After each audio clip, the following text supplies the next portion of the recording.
নমস্কার বন্ধুরা, মেঘার সাথে বাঙালিয়ানার আরও একটি নতুন পর্বে আপনাদের সবাইকে স্বাগত।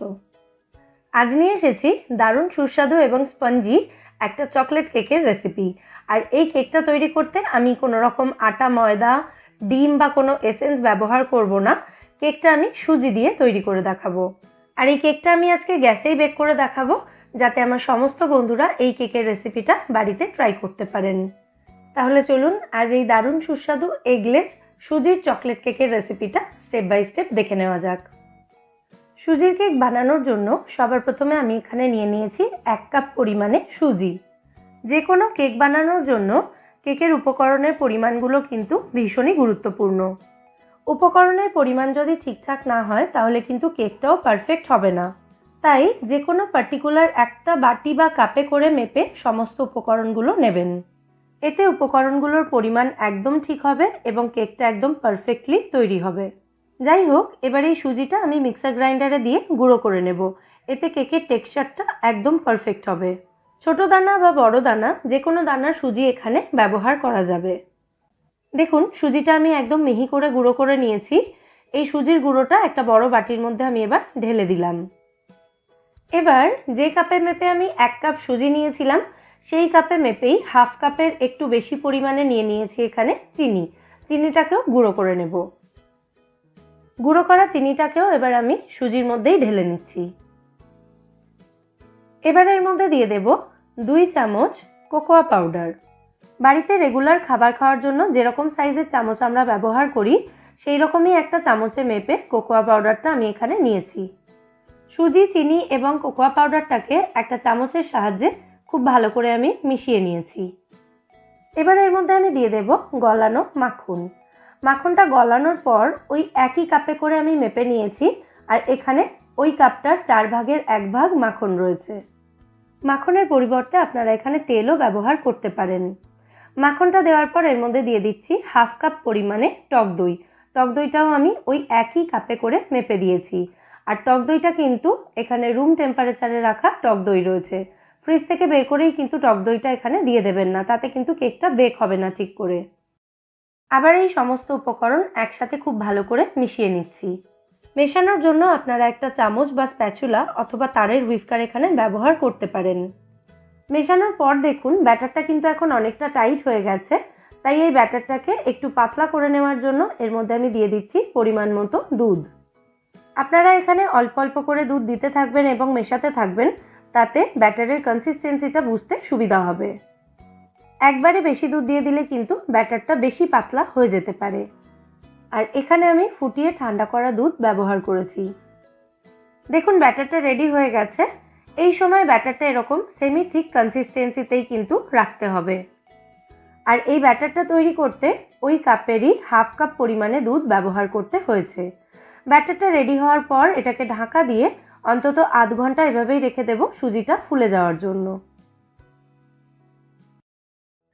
প্রায় আধ ঘন্টা মতো ঢাকা দিয়ে রাখার পর এখন দেখুন সুজিটা ভালো মতো ফুলে গেছে এবং ব্যাটারটা কিন্তু আগের থেকে অনেকটাই ঘন হয়ে গেছে। এবার এই ব্যাটারটার মধ্যে আমি দিয়ে দেব হাফ চামচ মতো বেকিং পাউডার।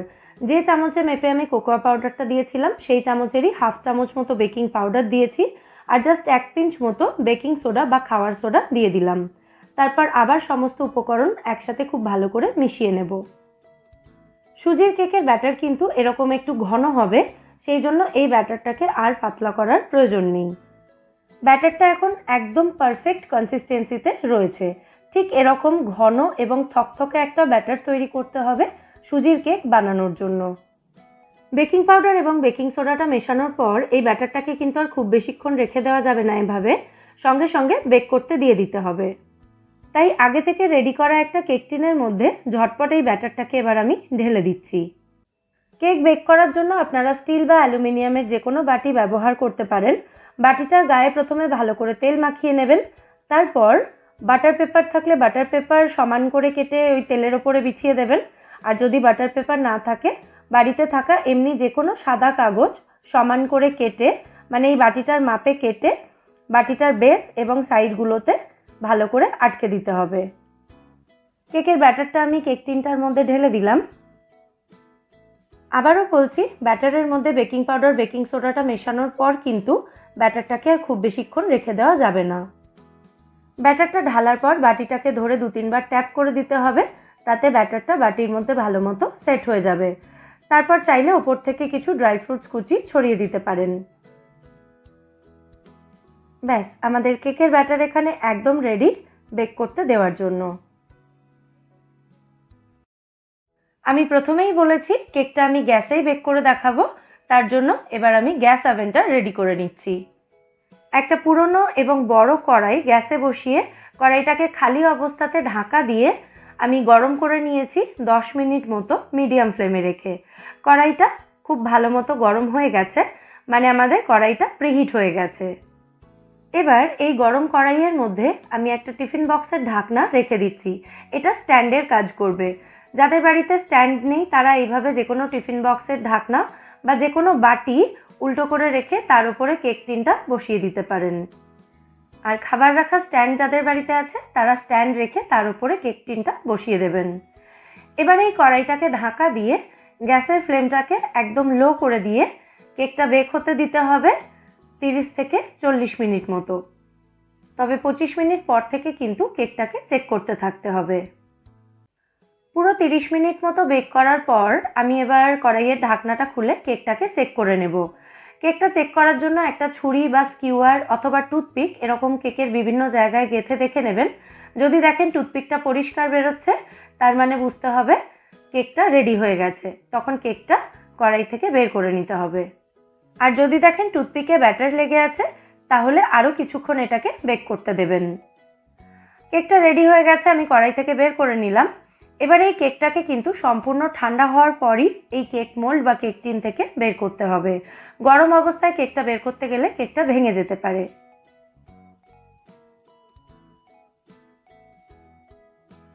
প্রায় আধ ঘন্টা রেখে দিয়েছিলাম আমি কেকটাকে। কেকটা এখন অনেকটাই ঠান্ডা হয়ে এসেছে। এবার আমি এই পাত্রটা থেকে কেকটা বের করে নিচ্ছি। ওপরে একটা প্লেট রেখে কেক টিনটাকে এভাবে উল্টে দেবেন। যেহেতু বাটার পেপার দেওয়া আছে, খুব সহজেই দেখবেন কেকটা বেরিয়ে আসছে। আমার এই কেকটা থেকে বাটার পেপার ছেড়েই কিন্তু কেকটা বেরিয়েছে, মানে নিচে যে বাটার পেপারটা দেওয়া ছিল সেটা কিন্তু কেক টিনের মধ্যেই রয়ে গেছে। এবার সাইড থেকে বাটার পেপার ছাড়িয়ে কেকটাকে আমি সোজা করে নেব। দেখুন, একদম পারফেক্ট টেক্সচারের একটা কেক কিন্তু তৈরি হয়েছে। চাইলে কেকটাকে আপনারা এভাবেই সার্ভ করতে পারেন, অথবা বাচ্চাদের জন্য যদি তৈরি করেন তাহলে ওপর থেকে এভাবে একটু নাটেলা বা যে কোনো চকো স্প্রেড ছড়িয়ে দেবেন। তাতে কিন্তু কেকটা ওদের জন্য বেশি অ্যাট্রাকটিভ হয়ে যাবে। আমি ওপর থেকে কিছু চকলেট স্প্রিঙ্কেলও ছড়িয়ে দিচ্ছি এভাবে। তবে এভাবে ডেকোরেশন করাটা কিন্তু একেবারেই অপশনাল। ব্যাস, আমাদের এগলেস সুজির চকলেট কেক একদম রেডি এখানে সার্ভ করার জন্য। এবার আমি কেকটা একটু কেটে দেখিয়ে দিচ্ছি ভেতর থেকে এটার টেক্সচারটা কেমন হয়েছে। দেখুন, একদম পারফেক্ট স্পঞ্জি এবং নরম তুলতুলে কিন্তু তৈরি হয়েছে এই কেকটা। দেখে কি বোঝা যাচ্ছে যে এটা সুজি দিয়ে তৈরি? যারা ময়দা খান না তারা এই সুজির চকলেট কেকটা ট্রাই করতে পারেন। খেতে জাস্ট অপূর্ব হয়। অবশ্যই রেসিপিটা বাড়িতে ট্রাই করে আমায় জানাবেন এই রেসিপিটা আপনাদের কেমন লাগলো। আর আজকের এই এগলেস সুজির চকলেট কেকের রেসিপিটা যদি আপনাদের ভালো লেগে থাকে, ভিডিওটাকে বরাবরের মতো একটা লাইক এবং শেয়ার করার অনুরোধ রাখলাম।